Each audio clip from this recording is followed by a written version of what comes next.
আসসালামু আলাইকুম। আপনাদের স্বাগত জানাচ্ছি রানওয়েজ বিডি ইউটিউব চ্যানেলের একটি নতুন পর্বে। আজকে আমরা জানব রাজধানীর উত্তরায় মাইলস্টোন স্কুল অ্যান্ড কলেজের একটি ভবনে বাংলাদেশ বিমানের একটি যুদ্ধবিমান বিধ্বস্ত হওয়ার সম্ভাব্য কারণসমূহ। গত 21 জুলাই রাজধানীর উত্তরায় মাইলস্টোন স্কুল অ্যান্ড কলেজের একটি ভবনে বাংলাদেশ বিমান বাহিনীর প্রশিক্ষণ যুদ্ধবিমান বিধ্বস্ত হয়ে অন্তত 32 জন নিহত হয়েছে। আমরা নিহতদের সবার আত্মার মাগফিরাত কামনা করে আজকের পর্বটি শুরু করছি। গত 21 জুলাই যে বিমানটি দুর্ঘটনার কবলে পড়ে সেটি চীনের তৈরি F7 BGI মডেলের একটি যুদ্ধবিমান। এটি মূলত 1960 থেকে 90 দশকের প্রযুক্তিতে তৈরি একটি যুদ্ধবিমান। রাশিয়ার MiG-21 বিমানের একটি লাইসেন্সড কপি ভার্সন। 1960 থেকে 1990 দশকে পর্যন্ত চীনের পিপলস লিবারেশন আর্মির বহরে সবচেয়ে বেশি উচ্চতায় উঠতে সক্ষম ও দ্রুতগামী জেট ছিল J7। অ্যারোস্পেস গ্লোবাল নিউজের তথ্য অনুযায়ী রফতানির সময় চীনা কোম্পানি F7 যুদ্ধবিমান আমদানিকারকের চাহিদা অনুযায়ী তৈরি করে। সে সময় এর নামের সাথে কিছু সংকেত ব্যবহার করা হয়, যেমন বাংলাদেশে যদি এই সিরিজের যুদ্ধবিমান আমদানি করে তাহলে F7 এর পরে ইংরেজি অক্ষর B যুক্ত হয়, আর গ্লাস ককপিটের নকশার ক্ষেত্রে G এবং উন্নত সংস্করণ বোঝাতে ইমপ্রুভড I যুক্ত করা হয়। ফ্লাইট লেফটেন্যান্ট তৌকিরের সেদিন ছিল একটি রুটিন ফ্লাইট। BFA বেইজ বীর উত্তম একে খন্দকার ঘাঁটি থেকে 1টা 6 মিনিটে বিমান বাহিনীর এই FT7 BGI মডেলের বিমানটি নিয়ে সে 1টা 6 মিনিটে উড্ডয়ন করে এবং 1টা 18তে বিমানটি উত্তরার মাইলস্টোন স্কুল অ্যান্ড কলেজে আছড়ে পড়ে। এ ধরনের সলো ফ্লাইটে ইনস্ট্রাক্টর এবং কন্ট্রোল রুমের সাথে পাইলটের সার্বক্ষণিক যোগাযোগ হতে থাকে। যতটুকু জানতে পেরেছি, ফ্লাইট লেফটেন্যান্ট তৌকির তার ইনস্ট্রাক্টরের সাথে এই বিমানটি নিয়ে সকালবেলা একটি সফল উড্ডয়ন সম্পন্ন করে। তারপরেই সে এককভাবে উড্ডয়ন করার প্রস্তুতি গ্রহণ করে। উড্ডয়নের কিছু সময় পরে ফ্লাইট লেফটেন্যান্ট তৌকিরকে কন্ট্রোল রুম থেকে বলা হয় তাকে 4 থেকে 5 মিনিট সময় আকাশে স্টে করার জন্য, কারণ এই সময়ে একটি কমার্শিয়াল ফ্লাইট ল্যান্ডিং করবে। এবং ঠিক এই ইনস্ট্রাকশন অনুযায়ী ফ্লাইট লেফটেন্যান্ট তৌকির বিমানটি নিয়ে কুমিটোলার উপরে ঘুরছিল। পরবর্তীতে সে ল্যান্ডিং করার সময় তার অ্যালটিটিউড এত লো হয়ে গিয়েছিল, যেটা দেখে তার ইনস্ট্রাক্টর তাকে বলেছিল ইজেক্ট হওয়ার জন্য। 2024 সালে ভারতে একটি মুভি মুক্তি পায় ফ্লাইট নামে।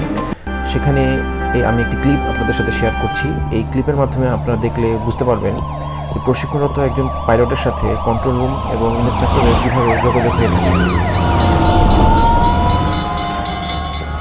एक्सक्यूज मी सर, क्या हो रहा है वहाँ? सर एक फ्लाइट कैरियर है, उसका पहला सोला तो बीच हवा में घबरा गई है।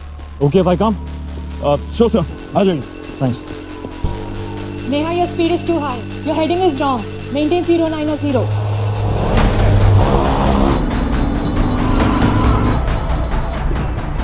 What's the situation? She's on final, sir.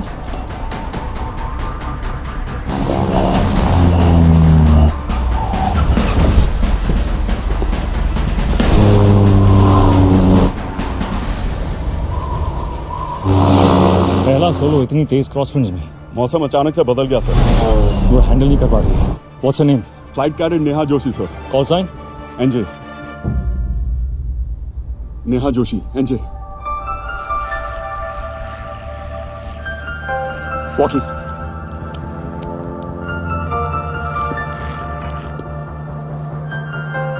Hi, NJ, this is Squadron Leader Pathania. I'm here to guide you home. How do you read me? Strength 5, sir. तुम बिल्कुल ठीक हो NJ. Check heading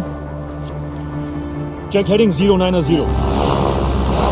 Yes, sir. It's 090. क्या तुम्हें runway की centre line दिख रही है एनजे?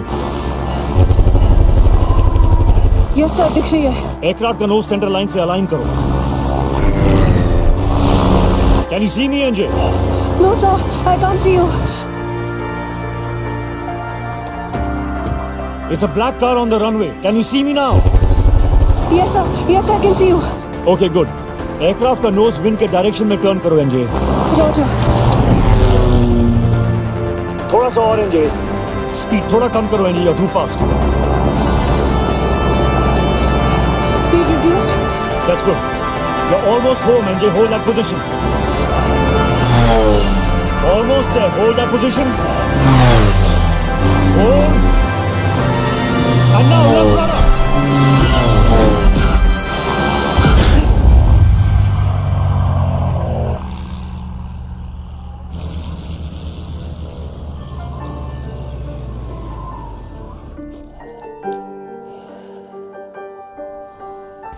ফিরি আমাদের বিমান দুর্ঘটনায়। আমার একটি ভিডিও আছে কিভাবে বিমান ফ্লাই করে। সেই ভিডিওটি দেখলে আপনারা বুঝতে পারবেন যে বিমান মূলত আকাশে উড়ে বায়ুর চাপকে কাজে লাগিয়ে। ভিডিওটি আমি ডেসক্রিপশন এবং কমেন্ট বক্সে দিয়ে দিব। আপনাদেরকে আমি নতুন একটি টার্মের সাথে পরিচয় করিয়ে দিই, সেটি হচ্ছে এয়ার স্টল। এয়ার স্টল ঘটলে একটি বিমান আকাশ থেকে যে কোনো সময় সরাসরি ভূমিতে এসে পতিত হতে পারে। সাধারণত বায়ুর চাপের কারণে এয়ার স্টল তৈরি হয়ে থাকে। আমি এখন একটা ভিডিও শেয়ার করছি আপনাদের সাথে, যেখানে একদল লোক আকাশ থেকে স্কাই ডাইভ করার জন্য প্রস্তুতি নিচ্ছিল, এবং এটি মধ্যপ্রাচ্য এবং ইউরোপ আমেরিকাতে খুব জনপ্রিয় একটি ইভেন্ট।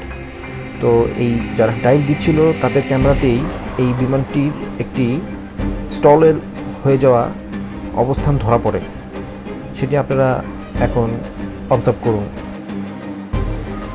অ্যারাউন্ড 10,000 ফিট উপর থেকে, অর্থাৎ 3,000 মিটার উপর থেকে সাধারণত এই স্কাই ডাইভের যারা করে তারা লাভ দেয়। তো আপনারা দেখতে পাচ্ছেন এই যে ফ্লাইটটি সম্পূর্ণরূপে ঘুরে নিচে পড়ে যাচ্ছিল, এবং এই বিমানটি হয়তো চালকের পারদর্শিকতায় সফলভাবে কন্ট্রোলে আনা সম্ভব হয়েছে।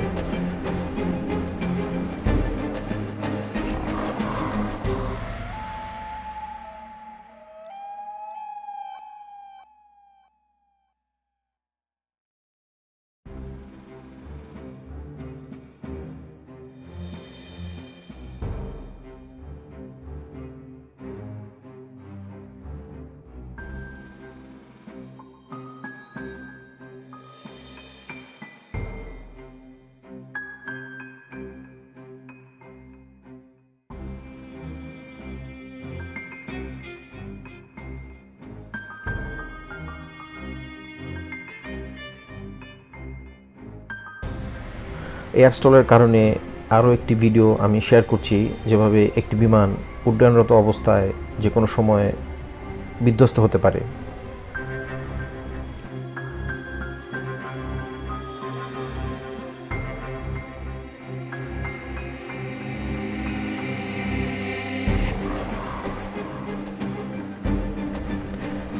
এবার আমাদের বিমান দুর্ঘটনার ফিরে আসি। আপনারা এই সিসিটিভির ভিডিও ফুটেজে দেখতে পাবেন বিমানটি একদম 45 ডিগ্রি অ্যাঙ্গেলে এসে পতিত হয়েছে, এবং হওয়ার সাথে সাথেই একটি বিস্ফোরণ ঘটে গেছে। পড়ার স্টাইল দেখে মনে হচ্ছে এই বিমানটিতে এয়ার স্টল ঘটেছে, তা না হলে এরকম 45 ডিগ্রি অ্যাঙ্গেলে এটি পড়ার কথা না। তবে ইঞ্জিনও কলাপস করতে পারে, কারণ এই সিঙ্গেল ইঞ্জিনের এই বিমানগুলো যদি ইঞ্জিন বন্ধ হয়ে যায় তাহলে সরাসরি পড়ে যাওয়াটাই স্বাভাবিক। কমার্শিয়াল ফ্লাইট ইঞ্জিন বন্ধ হয়ে গেলে কিছুটা গ্লাইডিং করে নামার সুযোগ থাকে, কিন্তু এই যুদ্ধ বিমানগুলো গ্লাইডিং করার কোনো সুযোগ থাকে। এখন আমরা গুগল ম্যাপে মাইলস্টোন স্কুল অ্যান্ড কলেজের অবস্থানটা দেখব। আপনারা দেখতে পাচ্ছেন বিমানের রানওয়ে থেকে ঠিক একই সরল রেখায় শাহজালাল আন্তর্জাতিক বিমানবন্দরে উত্তর দিক থেকে বিমান এসে দক্ষিণ দিকে রানওয়ে বরাবর বিমানগুলো ল্যান্ড করে। তো যেই সরলরৈখিক অবস্থায় স্কুলটির অবস্থান, তাতে সবগুলো বিমানই স্কুলের উপর দিয়ে এসে স্বাভাবিক ল্যান্ডিং কার্যক্রম সম্পন্ন করে। এখন কর্তৃপক্ষের কাছে আমার বিশেষ একটি প্রশ্ন, এরকম একটি জায়গায় কিভাবে স্কুলের অনুমোদনটি তারা দিয়েছেন? শুধু এই জেট না, যে কোনো বিমান দুর্ঘটনায় এই স্কুলটি আক্রান্ত হতে পারে। রানওয়ে থেকে প্রায় 4 কিলোমিটার দূরে স্কুলটির অবস্থান, আর বিধ্বস্ত হওয়া বিমানটির পড়ে যাওয়ার আগে প্রতি সেকেন্ডে 1 কিলোমিটার বেগ তার ছিল। তো এই ছিল আজকের ভিডিও। নিহতদের আত্মার মাগফিরাত কামনা করে শেষ করছি। আল্লাহ হাফেজ, আসসালামু আলাইকুম।